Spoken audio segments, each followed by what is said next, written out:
मेरा नाम नेहा है। मैं 22 साल की हूँ और मेरे बदन में एक ऐसी प्यास सुलगती रहती है जो कभी शांत नहीं होती। मेरा सीना 30 साइज का है, भरी भरी और आकर्षक, जबकि कमर इतनी पतली है कि किसी का हाथ आसानी से घेर ले। मेरी आंखें ऐसी है कि गांव के लड़के मुझे देखते ही ठिठक जाते हैं, जैसे कोई जादू हो गया हो। मैं एक छोटे से गांव में रहती हूँ, जहाँ खेत खलिहान फैले हुए हैं और नदी किनारे हवा हमेशा ताजा बहती रहती है। गांव वाले दिन भर खेतों में पसीना बहाते हैं, मेहनत से जीवन चलाते हैं, लेकिन मैं अपनी इस अंदरूनी गर्मी से कभी सुकून नहीं पाती। शादी को अभी सिर्फ 2 साल ही हुए हैं, लेकिन मेरा पति अमित शहर में नौकरी करता है। वह महीने में बस एक बार ही लौटता है, वह भी इतना थका हारा कि रातों में वह पुराना जोश व उत्साह कहीं गायब हो जाता है। मेरा बदन हमेशा प्यासा रह जाता है, जैसे कोई आग बुझने का नाम ही ना ले। हर रात अकेले लेटकर मैं सोचती रहती हूँ कि कब कोई जवान ताकतवर मर्द आएगा जो मुझे पूरी तरह से अपना बना लेगा, मेरी इस प्यास को बुझा देगा। अगर आप मुझसे बात करना चाहते हैं तो कहानी को पूरी सुने, क्योंकि मेरा नंबर इसी कहानी में बताया है।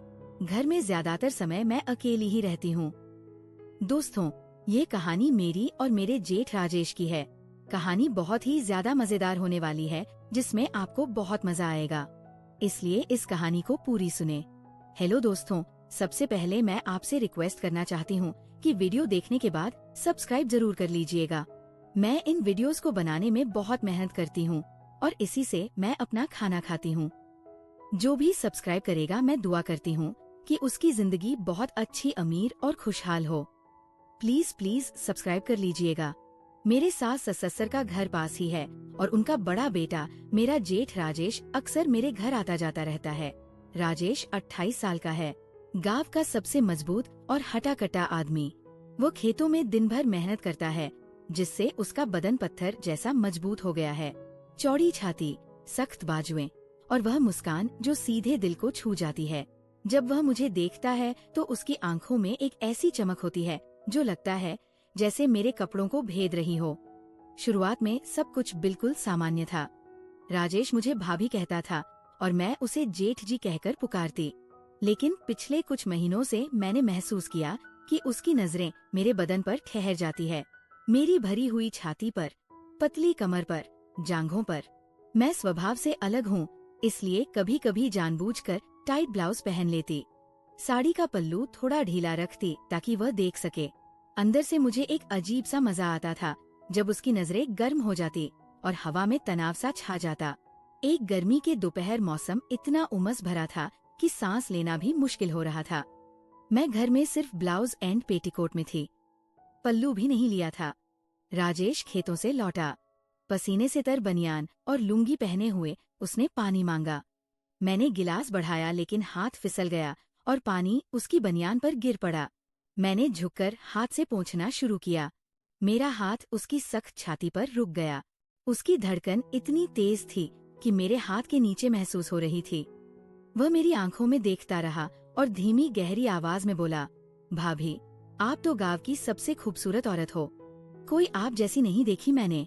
मैं मुस्कुराई, थोड़ा शर्मा और बोली, जेठ जी, आप भी तो गांव के सबसे ताकतवर और जवान मर्द हो, आप जैसा कोई नहीं। मैंने अपना हाथ नहीं हटाया। हम दोनों कुछ पल ऐसे ही खड़े रहे। हवा में एक अजीब सी बिजली दौड़ रही थी। उस दिन से राजेश की हिम्मत बढ़ गई। कभी खेत से लौटते हुए पीछे से आकर मेरी कमर में हाथ डाल देता, जैसे कोई पुराना दोस्त हो। कभी शाम को बातें करते हुए मेरे बगल में बैठ जाता और हाथ मेरी जांघ पर रख देता। सुबह सुबह मेरे कमरे में आकर बेड के पास खड़ा हो जाता और मेरी छाती को लंबे समय तक देखता रहता। मैं कभी रुकती नहीं थी, बल्कि अंदर से एंजॉय करती, क्योंकि अमित की अनुपस्थिति में मेरा बदन प्यास से तड़प रहा था। राजेश की ताकत, उसका मजबूत बदन मुझे पागल बना रहा था। इसलिए कभी कभी इशारे भी देती, ब्लाउज का हुक खुला छोड़ देती, साड़ी का पल्लू जानबूझकर गिरने देती। एक रात सास ससुर शहर गए हुए थे। राजेश मेरे घर रुक गया था, क्योंकि बारिश की वजह से रास्ता बंद हो गया था। घर में सिर्फ हम दोनों थे। बाहर तेज बारिश हो रही थी, बिजली कड़क रही थी और अचानक सारी लाइटें चली गई। कमरे में घना अंधेरा छा गया। मैं बिस्तर पर लेटी थी, दिल जोरों से धड़क रहा था। नींद कहाँ रही थी? राजेश की वो नजरें, उसका स्पर्श, उसकी गर्म सांसें सब याद आ रही थी। मेरा बदन सुलग रहा था, जैसे सालों की प्यास एक साथ उफान मार रही हो। मैंने अपनी डायरी निकाली और कुछ लाइनें लिखी। यह आग कब बुझेगी? अमित कब समझेगा मेरी तड़प को? तभी दरवाजा खटका। राजेश अंदर आया, सिर्फ पतली बनियान और लुंगी में। उसके बाल गीले थे, बदन पर बारिश की बूंदें चमक रही थी। वह बेड के पास आया और फुसफुसाया, भाभी बारिश की वजह से नींद नहीं आ रही, डर भी लग रहा है। मैं बेड पर उठ बैठी और बोली, नहीं जेठ जी, बस एक बेचैनी सी है, आप बैठ जाइए। वह मेरे बगल में किनारे पर बैठ गया। कमरे में बाहर की हल्की चांदनी रोशनी आ रही थी। उसने मेरा हाथ पकड़ा और बोला, भाभी, मैं जानता हूँ आप क्या महसूस कर रही हैं। अमित शहर में रहते हैं, आपको वो सुख नहीं दे पाते जिसकी आप हकदार हैं।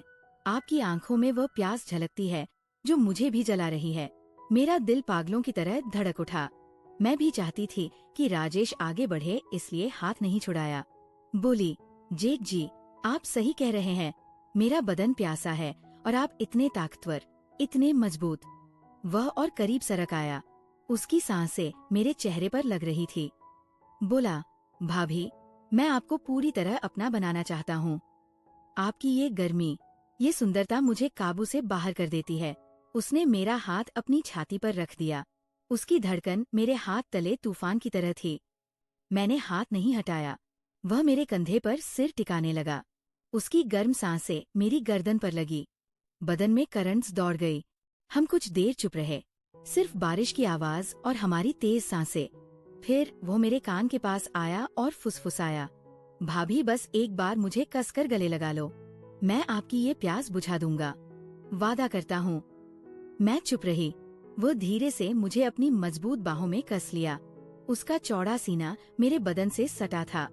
मैंने आंखें बंद कर उसे भी कसकर पकड़ लिया। हमारी छातियां दब रही थी, दिल की धड़कनें एक दूसरे से टकरा रही थी।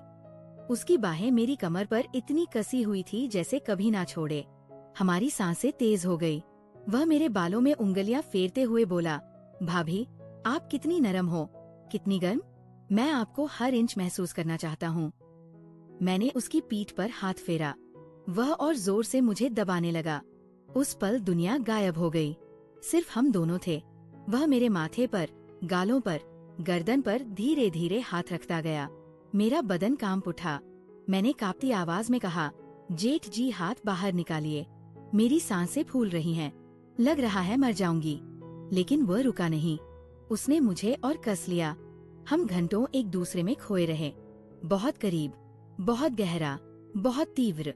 उस रात के बाद हम दोनों एक दूसरे से दूर ना रह सके। दिन में जब गांव में कोई नजर ना रखता, राजेश मेरे पास आ जाता, कभी खेतों के पीछे छिपकर, कभी घर के पिछवाड़े में, कभी मेरे कमरे में। वह मुझे अपनी बाहों में जकड़ लेता और कान में फुसफुसाता, भाभी, आपकी ये प्यास मुझे भी सता रही है, मैं आपको हर लम्हा अपना महसूस करना चाहता हूँ।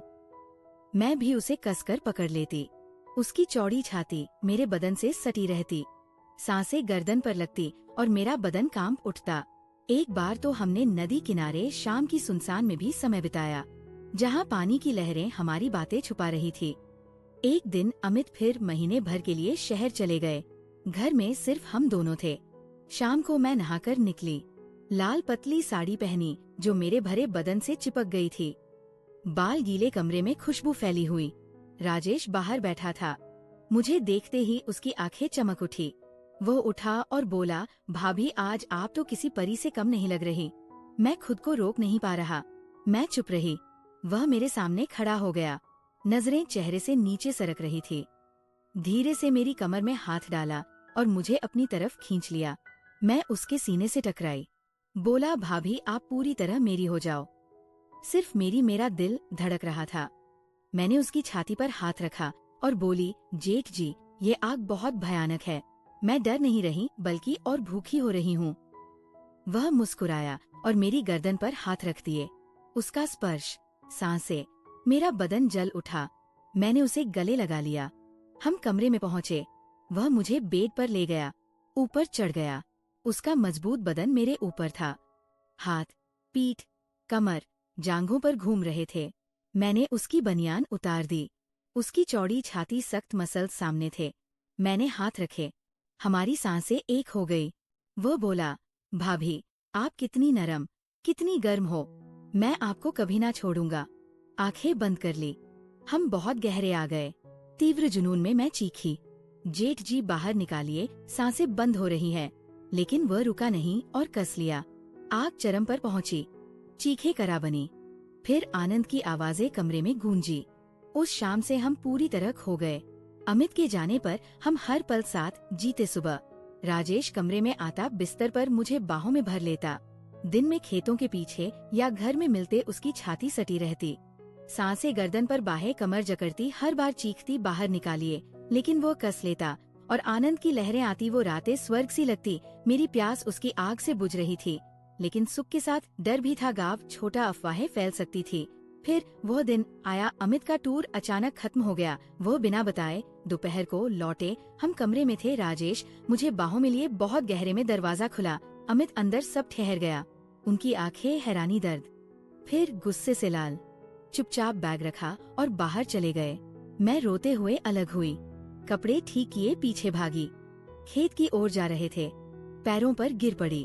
अमित, माफ कर दो, मैं कमजोर हो गई। तू हमेशा बाहर में अकेली। राजेश ने खालीपन भरा, लेकिन मैं तुझसे प्यार करती हूँ।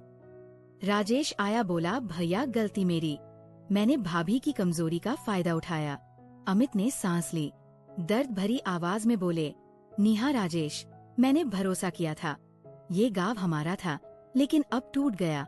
उस रात कोई ना सोया। घर में सन्नाटा, सिर्फ मेरी रोने की आवाज। अमित सासुर के घर चले गए। हम रोते रहे, खुद पर गुस्सा, शर्म, लेकिन राजेश की यादें जलाती रही। 3 दिन बाद अमित लौटे, चेहरा कठोर, बोले, नेहा, राजेश रात भर सोचा, मैं तुम्हें खोना नहीं चाहता। राजेश मेरा भाई है, नेहा मेरी बीवी, माफ कर सकता हूँ लेकिन भूल ना सकूंगा। मैं रोई घुटनों पर, अमित माफ कर, कमजोर पड़ गई। तेरी कमी में राजेश ने प्यास बुझाई, लेकिन दिल से तेरी हूँ। राजेश बोला, भैया गलती मेरी, गाँव छोड़ दूंगा। अमित बोले, नहीं रहना, लेकिन बदलाव होगा। नेहा, नौकरी बदल लूंगा, ज्यादा गाँव रहूंगा। वो प्यार, गर्माहट दूंगा जो कमी थी। और राजेश, दोबारा कभी नहीं। हम चुप। अमित ने गले लगाया, सुकून मिला। राजेश बाहर गया। महीनों मुश्किल दूरी बनाई, नजरें मिली तो मुड़ जाते। अमित बदले, टूर कम किए। रातें हमारी, जोश लौटा, रिश्ता मजबूत। राजेश को भूलने की कोशिश, लेकिन पूरी ना भूली। एक दिन राजेश बोला, भाभी जा रहा हूँ, शहर में नौकरी लगी, भैया को खुश रखना, लेकिन तुम दिल में रहोगी। वो रातें भूलूंगा नहीं। मैं रोई, आखिरी गले लगाया, खुश रहना। वो सपना था खत्म। राजेश गया, अब सिर्फ अमित और मैं, रिश्ता गहरा, गर्म। लेकिन रातों में राजेश की यादें, बाहें, सांसें, मीठा दर्द, मुस्कुराकर, आंखें बंद। शायद प्यार था, शायद प्यास, लेकिन वो आग सुलगती है। मोरल, प्यास और आकर्षण कितने तीव्र हो सकते हैं, ये साफ दिखता है। लेकिन रिश्तों की मर्यादा और भरोसा ही सच्ची खुशी देते हैं। गलत रास्ते का सुख, दर्द और पछतावा लाता है। जो अपना है उसे प्यार और समय से संभालो। यही कहानी है, बस जेठ के साथ।